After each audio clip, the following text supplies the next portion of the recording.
জুমাতুল বিদা। আজকের জুমাটা হলো কি জুমাতুল বিদা।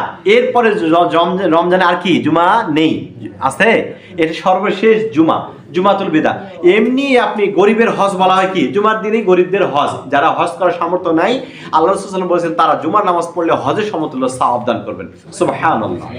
আর এই রাতে ইবাদত করা খুবই জরুরি। এই রাতে ইবাদত করা কি খুবই মানে জুমার দিনে ইবাদত আল্লাহকে পছন্দ করে। আর এটা হলো জুমার দিন প্লাস হলো কি কদর, ঈদুল ফিতরের সামনে প্লাস হলো জুমাতুল বিদা এবং রমজান মাস। তাহলে এই দিনটা কত গুরুত্বপূর্ণ একটা, ঠিক না? এই জুমাতুল বিদা আমরা কি আল্লাহ তাআলার কাছে ক্ষমা চাই, প্রার্থনা করি। এই দিন সকলেই আমাদের আসা উচিত, ইবাদত করা উচিত, মুসলমান হিসেবে এই দিন ক্ষমা চাওয়া উচিত। এই জুমাতুল বিদা একটা গুরুত্বপূর্ণ ইবাদত, কারণ আল্লাহ তাআলাই বলেন ইয়া আইয়ুহাল্লাযিনা আমানু ইযা নুদিয়া লিস-সালাতি মিন ইয়াউমিল জুমআতি ফাসআউ ইলা যিকরিল্লাহি ওয়া যারুল বাই', যালিকুম খায়রুন ইন কুনতুম তা'লামুন।